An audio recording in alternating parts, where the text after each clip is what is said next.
We play one hand. It is exactly 50-50. Right. If we play 100 hands together, 1,000 hands together, 1,000,000 hands together, you have almost close to zero.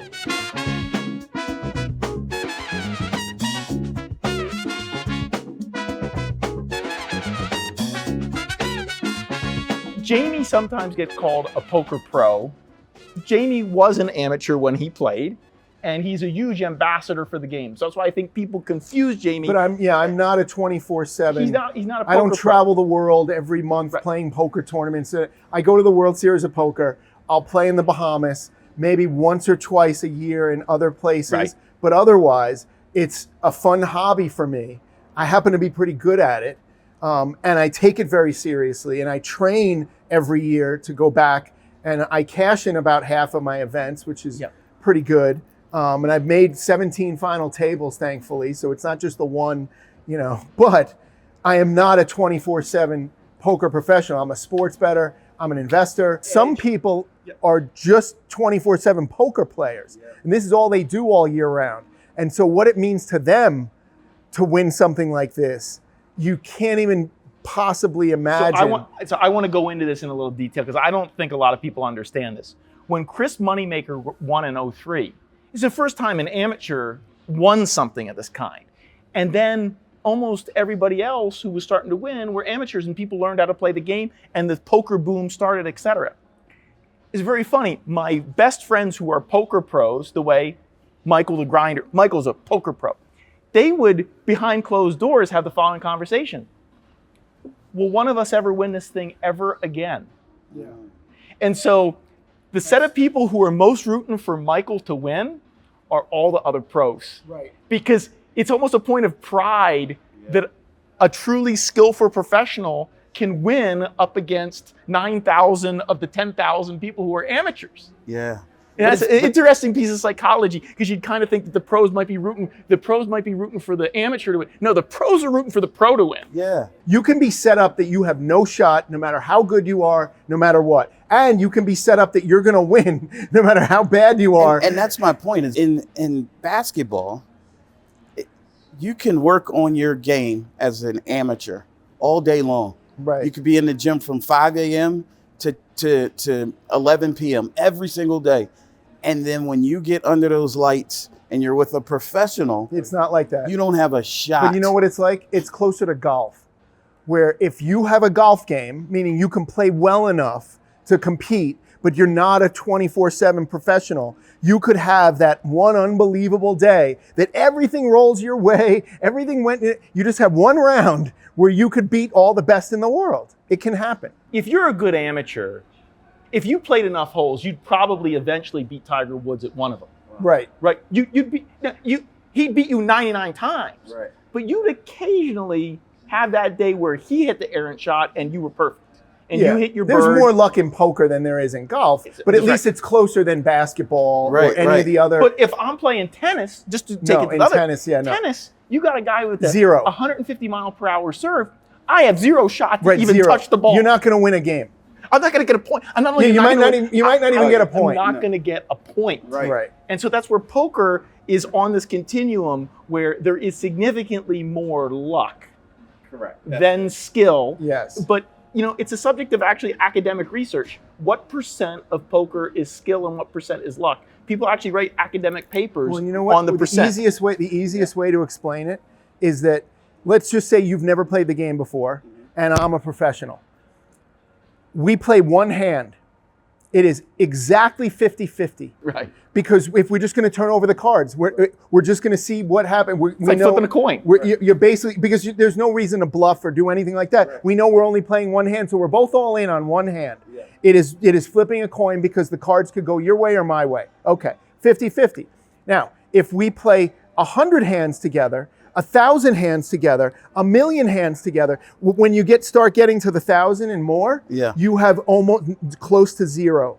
You go everywhere from 50% down to 0% that you could beat me if you don't know how to play the game. Right? So that's where it's about volume. Yeah. And so if the main event, let's say, was a year-long event where they would give us enough chips to play, you would almost never have an amateur win. It would only be a professional that could outlast right. all the amateurs. If they played for a year. If we played for a year. That's a really good analogy. Right, but they only play for 10 days. That's right. And so it's like That's a really on day great, one. really great insight. And so it's the kind of game that is brutal and exciting and boring half the time. But when you don't get any cards to play, right? I got to imagine that you, as a pro, you look for amateurs to make mistakes. Absolutely. Under the lights, right? And you look make for them make to decisions. And you force them to make right. mistakes. Yeah, I put Force pressure. them. We put pressure on them That's to what make bad decisions. That's what some of Jamie's talking was about in 06. But then they'll make a bad decision and still get lucky. And that's the biggest That's problem, the is that I worst. got them, and then they still get the miracle. So The ball still goes into you can almost never be 100%. I would say almost never. There's sometimes you are, but very rarely. You hope to be an 80 to 90% favorite at the best. Is what you really 95% with one card to come is your dream. Yeah. But that one card can still nail you. And if you have to do that 100 times, It's going to get you. one time is probably going to get. That's why they say no matter how good you are, to get all the way through the main event without those things happening to you so many times that you could fade them. You know, Michael was almost out. Yes, he's probably the best player. There's Kenny Hallert is another fantastic player that's in, and there are other great players. I just don't know them, but I know about two that are fantastic. But one of them was down like 2 days ago, down to 2 million chips. Which was 3 big blind, which was basically out. He had half a hand to play. Yeah. He was basically forced Now to just, he starts in second and now place. he's in second place. And so like it's unbelievable. I talked to a baseball player, famous baseball player, home run hitter, and one time we were driving home, and I said to him, "How do you hit home runs?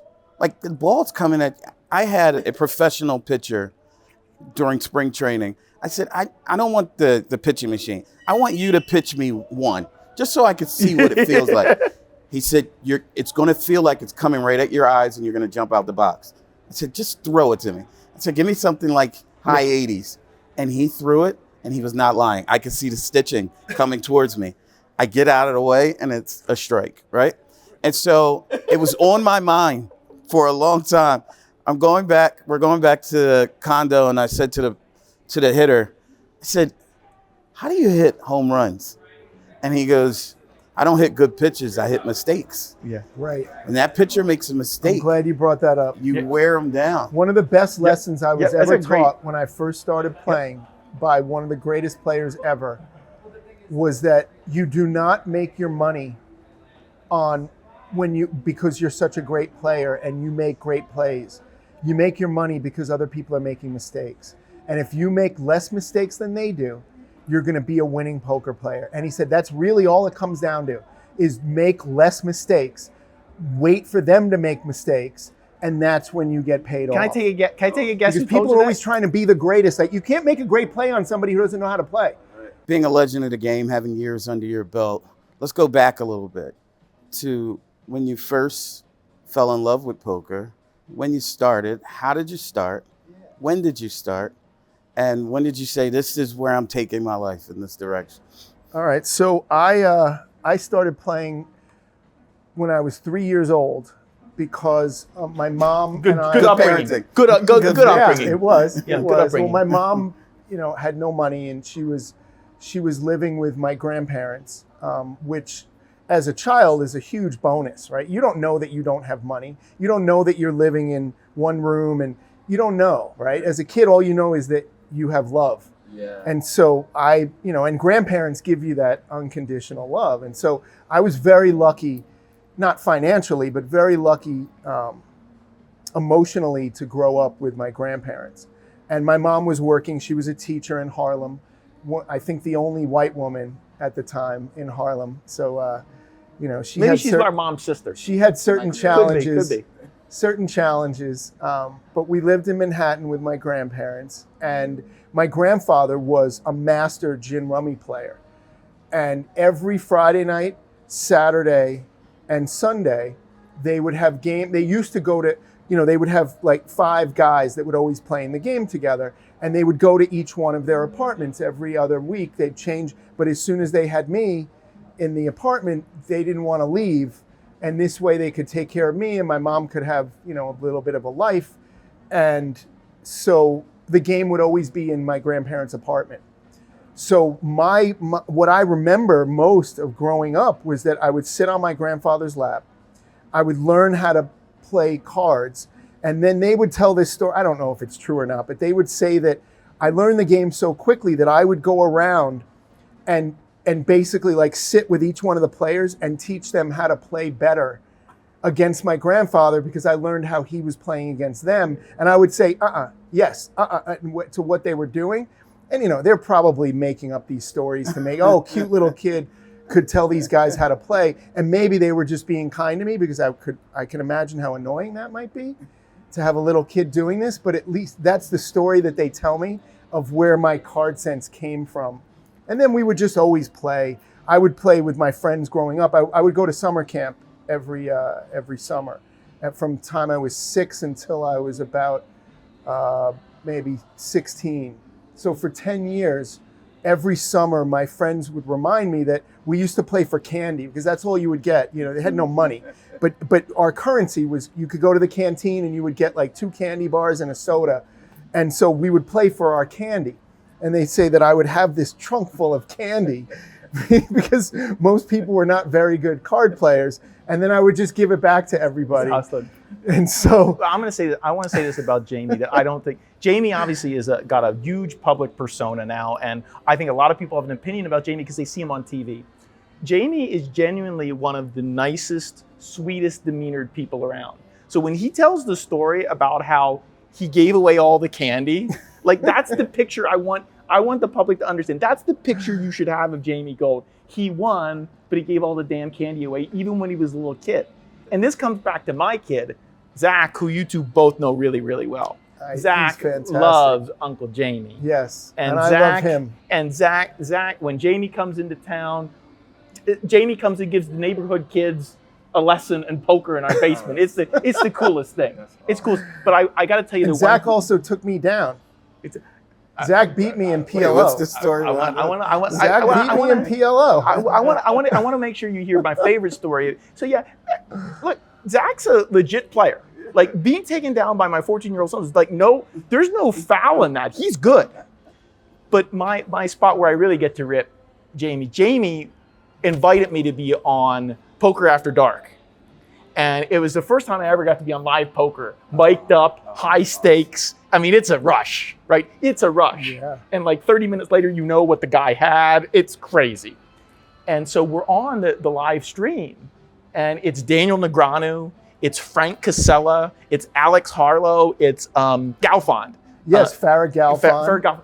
I mean, this is Murderers Row. I think Drew Donan. Drew Donan was there in his crazy suit jacket. Yes. So, and we're all just bullshitting because, you know, you're playing for hours. And we're talking about my favorite game, Badoogie, which is also my son's favorite game. Now, Badoogie is an exotic variant that usually only kind of poker pros play. It's a low ball draw game. It's not worth explaining right now. But the point is, it's a game I would have thought everybody at that table would have played. Jamie says on national television, "What's Badoogie?" I look over at Negreanu. I'm like, is he? He's like, no. I was like, Jamie, the next time I'm in Vegas, I'm going to have my 6-year-old, because that's how old Zach was. I'm going to have my 6-year-old teach it to you. And so we have a great video, actually. I think it was here at the Wynn, of Zach teaching Jamie how to play our favorite game. It was here at the Wynn. I love that. Yes. Obviously, that's before chat. And not only that, too, but this also, come on, look, other people, especially some other thin-skinned poker players I would know, would be like, oh, come on, I think you're going to rib me.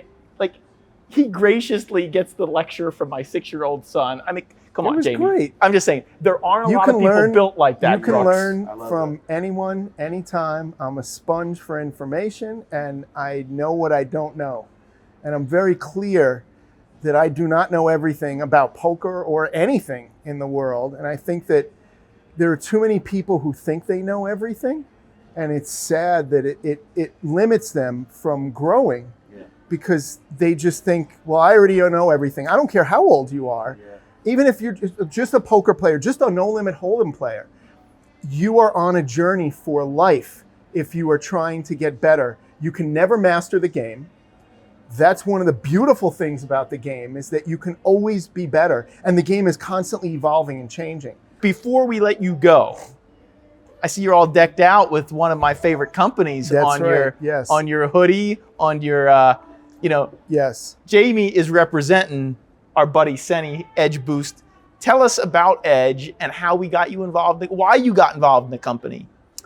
Well, I was always having the same problem that everyone who gambles has, where if you use traditional banks, Visa cards, credit cards, which we all do, you can't get your money on to, I'm a sports bettor, right? Yep. I'm sports betting every day. Yep. I'm a professional sports bettor. And I take it very seriously. And we have to play on different sports books because there are different lines, right? I play on DraftKings, but I also play on FanDuel. I also play on, Fanatics. And so you're looking for the best lines. And talk about not being able to get your money onto one site or all the sites. You then can't get your money off sometimes when you win. Yep. And so the banking regulations are just silly. Same way that they did to us in poker way back when, which is all changing now. Finally, things are getting better, but it is still such a huge problem. And I've also been jacked. If you're a criminal, you figure that if you're going to jack somebody, especially in Vegas, you're going to go after a poker player because they're probably carrying $10,000 to $100,000 in cash on them because they're always going to or from a poker game. Yep. That used to be the case, and I've been hit over the head, Yep. people stealing my money. Yep. I've had so many issues with this. Yep. I will never carry cash ever again because this card is the only card that's approved that you can load it with your own money. Every single casino and online sportsbook, online casino, you can take your money on and off. Now, what you cannot do is you can't go buy dinner with it. You can't buy plane tickets. You can't buy goods and services. It is only for gambling. But the only way I ever travel with cash, I never travel with cash to go out to dinner. I use my credit card for that. Right. I travel with cash to gamble, to play the World Series of Poker, right? I'm playing That should be a shirt. I'm playing in 15 I like that. events. I travel with cash. And Well, then on the no, back. maybe we don't need that shirt made up, Jamie. No. On the back to gamble. But since I joined, since I started using the Edge Boost card, Right. which didn't cost me anything, Right.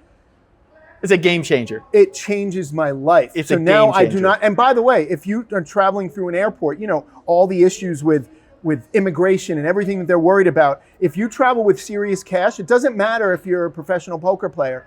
They will take it from you at the airport. If you get stopped by a police officer, they will call it civil forfeiture and they will take whatever cash that you have. And then it's your job to go get it back. Good luck suing the government, trying to get your money back. You're never getting it back. And so I do not travel with cash anymore. So one, it's changed my life in that way. It's made my life safer. It's made my life easier. Imagine not having to travel with bricks of cash. I'm not a target anymore. And I Right. can get my money on and off of every site. So if I'm playing in a casino, I'm playing on a poker site, I'm playing on a it's sport, amazing. I'm betting on sports. And if you've ever experienced winning a large sum of money, like I hit a big parlay, let's say, on one of the sports books, you can't just get all that money off of it in one day. It takes like a month if you're lucky. Right. And then they give you 10% of it at a time. And they go, oh, in another week or a month, you get another 10%. No, your money is on and off everywhere you go, in and out. It basically, anyone who gambles at any level, whether you're a poker player, sports bettor, you like going to casinos, or if you don't have this card, you just don't know about it. Because you also get cash back every month. So not only were there no fees for me to join, I'm getting cash back every month. It's not a massive number, but even if I'm getting $1,000 a month, I'd rather be paid $1,000 a month for what I'm doing anyway than having to look for some fancy Visa card that, by the way, this is a Visa card. It's called the Edge Boost Visa card. It's an official Visa card. It's connected to a bank, and so, there's no risk for me. I don't know if we're allowed to say this, but I think we are now, that it's also FDIC insured. Yep. Up to $250,000 a day. Yeah. There are all kinds of banking laws that certain things we could say, certain things we can't say. But you know what? Not only do I love. Here's one of the things I'm going to say. I love that we're talking about Edge. I'm an investor in Edge. I was one of the first believers in the company. But I'm going to make a kind of broader statement because we have a lot of people on our podcast who are celebrities, who are athletes. A lot of them are spokesmen. When you have a product that changes the game, you want a spokesman who can speak to the product. Now, you don't want a paid shill who's going to go up there and read the script. You want Jamie to go, this product changed my life. Yeah. Like, I literally feel safer when I go home at night. Right. Now, that's what a spokesperson is. Like, and when you see somebody up there and they're kind of reading the script, I always go, can you find somebody who maybe used your product, Mr. CEO? So, Jamie, I think you've used the product a couple times now. Yes. And that's where you get a passionate I use it every spokesperson. day. Every day of I my love life, that. I We use. don't believe Shaq's in a Buick. Yeah, really? Exactly. No. Exactly. Can't see Exactly. No. You're like, really? Really? Shaq, don't you remember that? Remember, look, Cindy Crawford, get a Catera. Remember that one? Yeah, Cindy Crawford drives a Catera. Right? Yeah, I remember that ad too. You believe that, Jamie? No. You don't think so? No. But they could all use an Edge Boost card. I'll tell you that. Yes, I mean it really is amazing. And then here's another thing: is that I used to have to go to the cage at a casino and try to get, because you can't get money off. You can get money off of your ATM, but you're lucky if you get $1,000 or Right. something. That's about the max. And and then the max on your credit card is like $2,000 or $3,000, and then they charge you $600 for getting off $3,000. So now I have no limit because I never need more than $250,000 in a day, and that's the max right now. They're gonna raise it to $1 million, which is pretty exciting. So that when we play in $1 million tournament, something like that, we can do that. But the fact that $1 million will get you into most poker games is what I'm telling you, bro. Yes. Most games. Yes. You know, And I don't know. So the fact that I can go up to the cage and it is automatically approved, and they don't question, wait a second, what is this? It's every casino, everywhere I've been, all over the country. It's only valid in the United States so far. Yep. Doesn't mean in the future that they won't expand. But for now in the United States, if you gamble and you don't have this card, I don't understand what you're doing. That's what I'm talking about, sold, bro. man. Put that I'm on the sold. shirt. Put that on the shirt. I don't understand All right. what you're doing. Final word, Gold. What's on? It's an exciting day. You got a final parting thought, a word of inspiration for the crowd here. Tell me something that's you're excited about. Yeah, I was really excited about, Edge Boost gave away a seat to the main event. Yeah. Very generously, and she had a decent shot, and it didn't work out for her. But my standard, which is the data protection company, where we're also frustrated about how our data is being used and stolen and monetized by all of these companies, that every time we say something, it pops up on our phone. That Buick is now popping up on my phone. Because we just talked about it. Now imagine if you decide, you say, It's in every commercial anyway. I want to see ads from car companies, and they pay you $5 to look at the ad. I want to see ads from casinos, and you get paid $10 for looking at the ad. I do want to see ads from casinos. So it's monetizing and controlling your data. So this company, My Standard, that I'm so excited about, because they built all the tech, and now they're coming out to the world. They have a pretty decent, 100,000 people following them online. So people know that this is coming, but they're just launching to the world now. They ran the coolest contest for the World Series of Poker, where we gave away a seat to the main event. I coached them through it. We gave them a Fit 9 Atlanta package where, I don't know if you know, but I have my blood all taken out and cleaned and put back. It's called Total Plasma Exchange. Wow. You're in both arms like this. Changed my life. Yeah. It's amazing what it's done to take away microplastics and mold exposure. And I lived on the beach for 20 years. And anyway, Fit 9 gave them a full package. We flew them out. We put them up. We gave them 10,000 tokens, so that they have so that they can be on My Standard. And the guy flew out. Turns out he was a poker player about 10 or 15 years ago, but he just stopped playing. Didn't have the finances, didn't have the drive for it, and he was so excited. He had just lost his job. He's this wonderful human being that he goes by Mr. Humanity. And it was a very random, we did the spin the wheel draw. It's not like we picked the most interesting person. He just happened to be the most interesting person. And he got through day 3.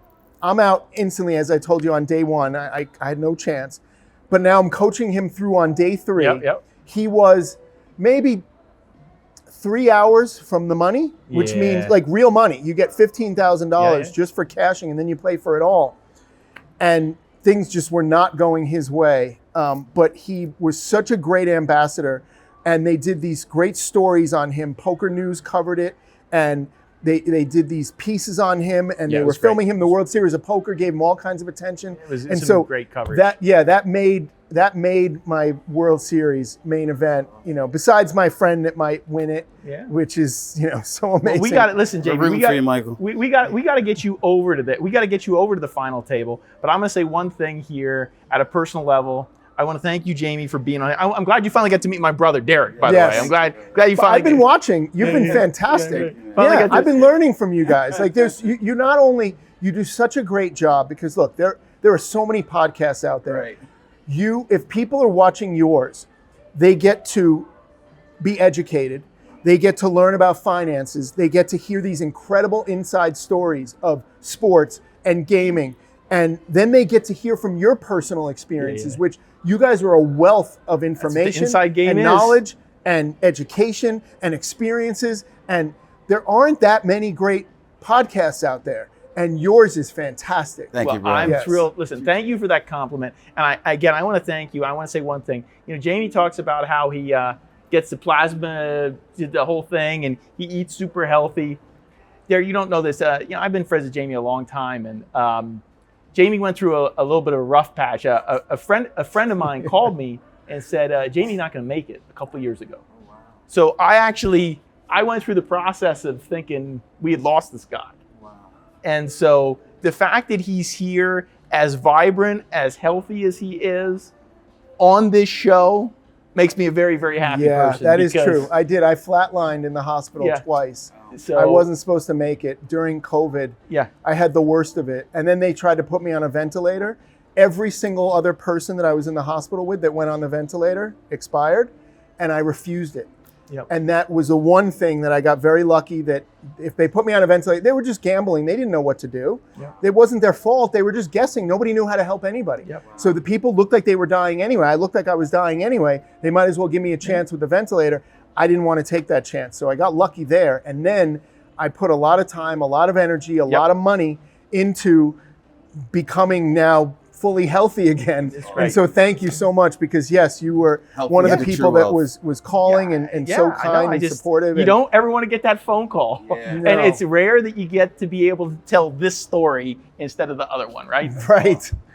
That's how we like to do it. Jamie, you're great, man. Thank you so much. I really appreciate it. Oh, you're the best. On behalf of my brother Derek Brooks, I'm Paul Martino for Inside Game. Thank you for having me. That's awesome.